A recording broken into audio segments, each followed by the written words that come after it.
1, à t égale 0, on bascule l'interrupteur à la position 1 et on visualise les tensions UC et UR1. On obtient les courbes à côté. La courbe de la tension UC et la courbe de la tension UR1. La question 1, déterminer l'équation horaire vérifiée par la tension UR1. La solution de cette équation s'écrit sous la forme UR égale, donc déterminer les expressions de A et lambda. À l'aide des courbes 1 et 2, déterminer les valeurs de U0, E, R2, calculer la valeur de la capacité C, calculer l'énergie emmagasinée dans le circuit à l'instant T égale temps. Donc la question 1, l'équation UR1. Donc selon la tension, la loi d'additivité des tensions, UR2 plus UC plus UR1 égale E. Donc R1 plus R2 fois I plus UC égale E. Donc R1 plus on remplace I par, on dérive par rapport au temps, premièrement. R1 plus R2 d de I sur dt plus d de UC sur dt. Donc d de UC sur dt, c'est I sur C. On remplace d de UC sur dt par I sur C. Donc on remplace I par UR1 sur R1. Donc UR1 sur R1 plus UR1 sur R1C. Donc enfin on obtient R1 plus R2C d de UR1 sur dt plus UR1 égale 0, qui est l'équation différentielle vérifiée par la tension UR1. La question 2, la solution de l'équation différentielle. Donc toujours pour vérifier la solution de l'équation différentielle, il y a deux étapes. La première étape, on remplace la fonction et sa dérivée dans l'équation. Puis, on utilise les conditions initiales. Donc, UR1 égale A l'exponentielle moins alpha, d de UR1 sur dt. Donc, on remplace dans l'équation différentielle, on obtient moins R1 plus R2, C fois la dérivée, plus UR1 à l'exponentielle moins lambda t égale 0. On factorise par A l'exponentielle moins lambda t.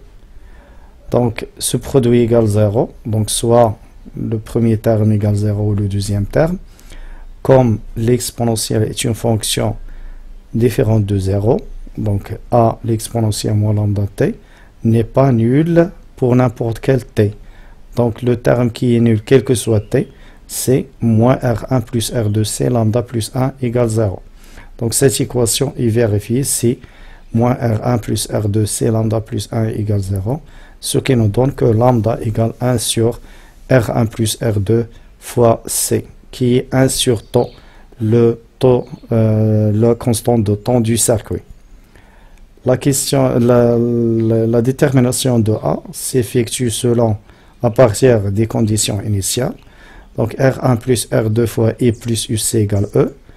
Donc R1 plus R2 fois UR1 sur R1 plus UC à l'instant 0 qui est 0 égale E.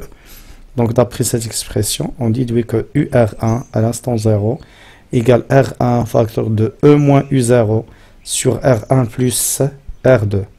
Et d'après la solution, on a UR1 à l'instant t égale 0 à l'exponentielle 0 qui est 1. Donc ce A doit être égal R1 facteur de E moins U0 sur R1 plus R2. Donc A égale R1 facteur de E moins U0 sur R1 plus R2.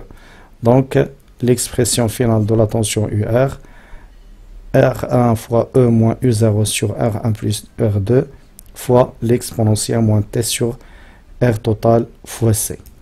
La question 2. Les valeurs de U0, E et R2. Donc à partir de la courbe numéro 1, U0 c'est la tension UC à l'instant 0 et E c'est la valeur de UC en régime permanent. Donc UC égale 4 et E égale 12. Donc elle reste à déterminer R2. Donc à partir de la courbe numéro 2, UR1 à l'instant 0, c'est R1 facteur de E moins U0 sur R1 plus R2.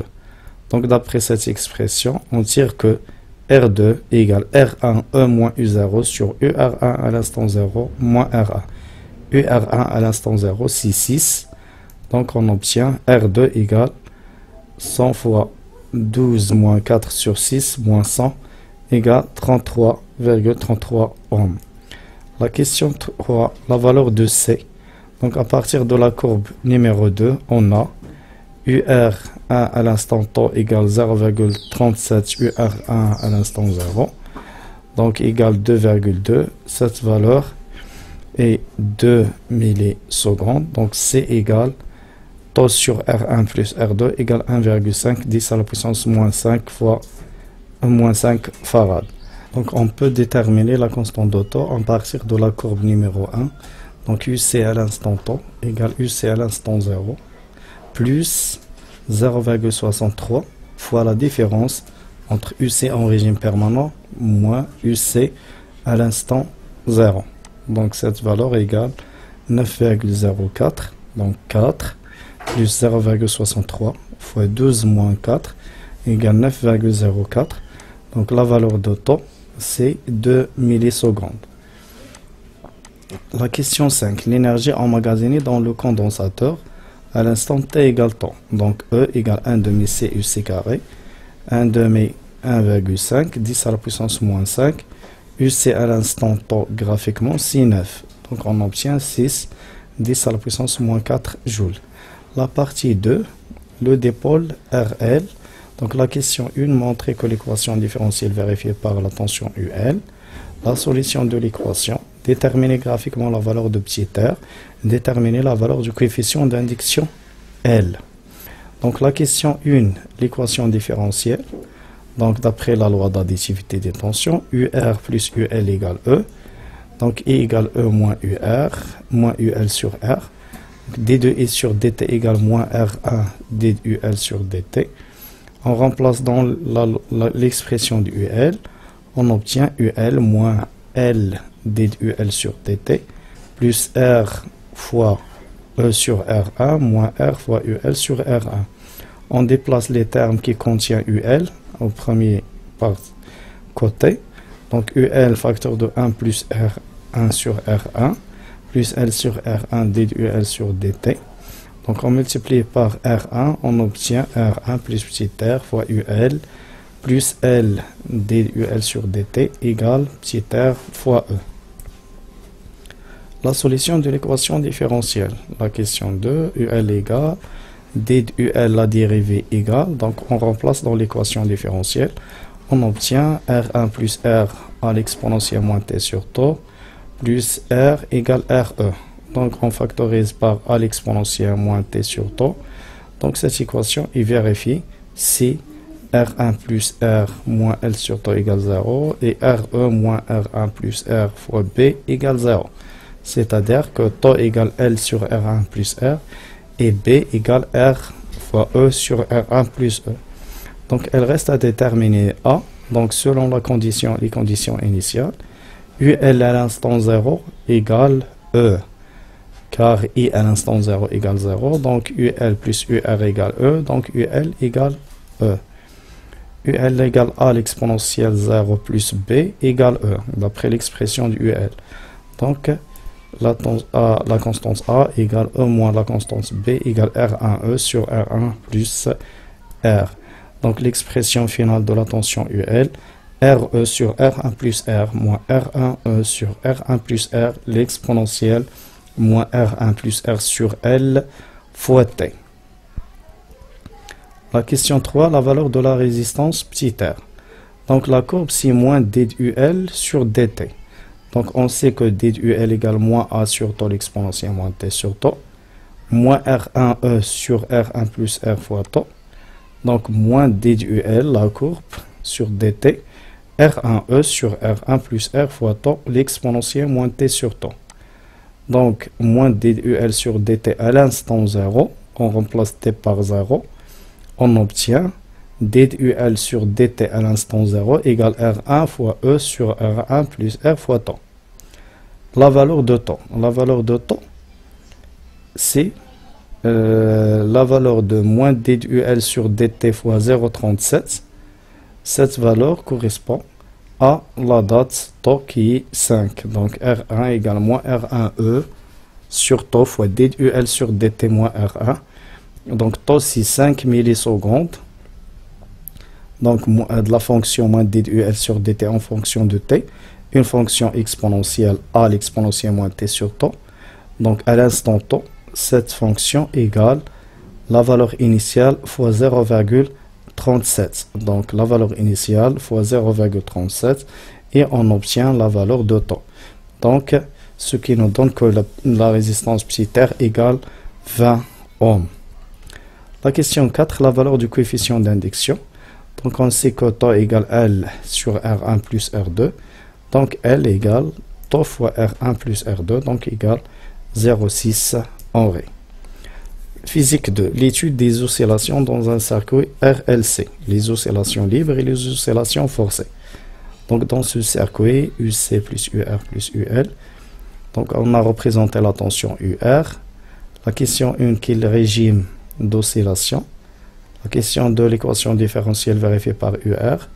La question 3, la détermination de U0. La question, on répond à ces questions. Le régime des oscillations est pseudo-périodique car l'amplitude diminue au cours du temps, progressivement. L'amplitude diminue progressivement. Donc, c'est un régime pseudo-périodique. La question 2, l'équation vérifiée par la tension UR. Donc, selon la loi d'additivité, UR plus UC plus UL égale 0. Donc, LD de I sur DT plus RI plus UC. Donc, on dérive par rapport au temps, on obtient d UL, L d carré I sur dt carré, plus R d de I sur dt, plus d UC sur dt. On remplace d UC sur dt par I, puis on remplace I par UR sur R. On obtient d carré UR 1 sur dt, plus R sur L d UR, plus UR sur LC égale 0. La question 3, la valeur de U0. Donc, selon la loi d'additivité, U0 plus UR à l'instant 0 plus UL à l'instant 0 égale 0. Donc, U0 plus 0, UR à l'instant 0 égale 0. Plus L sur R, DUR sur DT. On a remplacé I par UR sur R. Donc, U0 égale moins L sur R, DUR sur DT. Graphiquement, DUR sur DT, c'est le coefficient directeur de la tangente à l'instant 0. Donc, U0 égale moins L moins 0,18 sur 20 fois le coefficient. Le coefficient, c'est moins 1,5 sur 1 milliseconde. Donc, U0, c'est 13,5. La question 4a, trouver l'expression de I à l'instant t sur 4 plus 1t divisé par l'instant I à l'instant t sur 4. Déterminer la valeur de R. Calculer la tension entre les bornes de la bobine à l'instant t égale 15. Trouver la valeur de l'énergie dissipée. Donc, le rapport I sur R. Donc, d'après l'expression de la solution, I à l'instant t égale, on remplace t par t sur 4. Donc, le cosinus de P sur 2. Et à l'instant t sur 4 plus 1t. Donc, on remplace t par t sur 4 plus 1t fois cosinus. Donc, I sur I. Cosinus sur cosinus sont égales. Et A sur A, R sur R, et après l'exponentielle moins R plus R sur 2L fois NT. B, la valeur de R. Donc, d'après le rapport précédent, l'exponentielle égale. Donc, moins R plus R sur 2L fois NT égale ln I à l'instant T sur 4 plus NT sur I à l'instant T sur 4. Donc, R égale 2L sur N fois T, ln 1 sur T sur 4 sur I à l'instant T sur 4 plus NT moins R. Donc, on prend une valeur, par exemple, à l'instant T sur 4 et à l'instant t sur 4 plus t. Et on calcule la valeur de petit r. La question 5, la tension entre les bornes de la bobine à l'instant t égale 15. Donc UL égale LD de I sur DT plus RI. À l'instant t égale 15, UR égale 0. Donc I égale 0.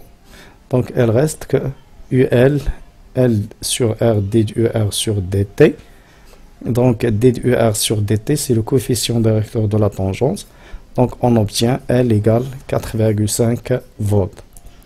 La question 6, l'énergie dissipée. C'est la différence entre l'énergie à l'instant initial et l'énergie à l'instant final.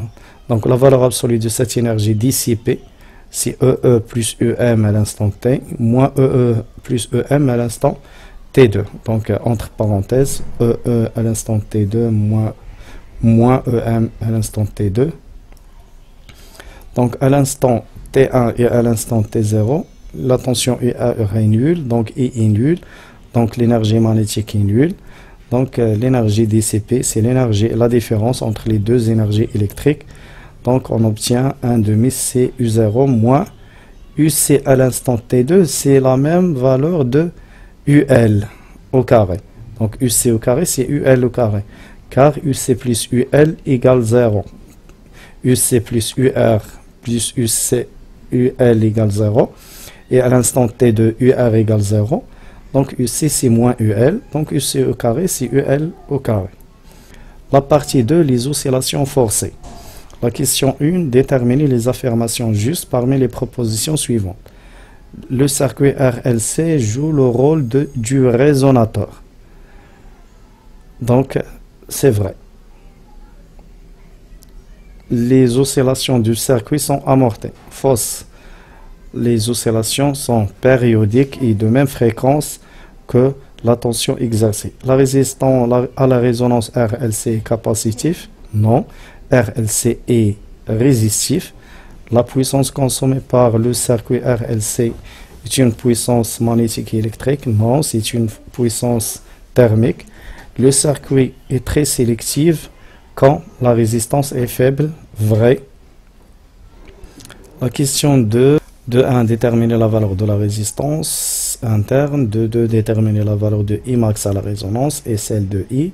Calculer la puissance moyenne consommée à la résonance. Déterminer le facteur de qualité. Donc la valeur de la résistance. Donc on a le rapport UR sur R. Donc UR sur R égale Z fois I sur R fois I égale Z sur I. À la résonance, on sait qu'à la résonance, Z prend une valeur minimale. Donc ce rapport est minimal aussi. U sur UR égale R plus R sur R. Donc R plus R sur R égale 1,6 à la résonance. Donc petit r égale 0,6 R, donc 12. Et max à la résonance. Donc I max égale U max sur Z0. Z0 c'est R plus R. Donc 4,5 sur 30. La valeur de L est déterminée à partir de la fréquence à la résonance. N égale N0 égale 1 sur 2 pi la racine de LC. Donc N0 égale, donc L égale 1 sur 4 pi carré N0 carré fois C. N0 c'est 0,5 kHz. La question de 3, la puissance moyenne, c'est R total fois I carré. Donc c'est R plus R fois I max au carré sur 2. Le facteur de qualité, Q égale N0 sur delta N. Donc delta N, c'est les valeurs de N correspondent à I égale I0 sur la racine de 2. Donc I c'est U sur Z et I0 c'est U sur R. Donc on obtient Z égale R plus R fois la racine de 2 au bord de la bande passante. Donc U sur R égale 2,26. Donc graphiquement, les valeurs correspondent à UR sur R égale 2 égale 26. Donc 0,2 et 1,25. Donc c'est 1,05 kHz. Donc Q égale 0,47. La partie 3, calculer l'impédance. Déterminer la valeur de la phase, comparer son calcul N0 et N2. Donc l'impédance Z égale U max sur I max égale UM max sur UR fois R. Graphiquement, UM max sur UR max, c'est 4,5 sur 2, 4,5 carreau sur 2 fois 20, donc c'est 45 ohms. La valeur de la phase, on sait que la valeur absolue de phi égale 2p fois tau sur t. Tau, c'est la différence, le déphasage temporel entre les deux courbes. Donc tau égale 3 divisions sur 18 divisions de la période. Donc égale p sur 3 rad. Donc puisque i est en phase, donc phi i sur u égale puisque i est en avance, phi égale phi i sur u égale p sur 3 rad.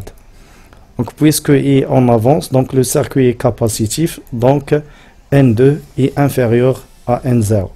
Merci pour votre attention et à la prochaine vidéo, Inch'Allah.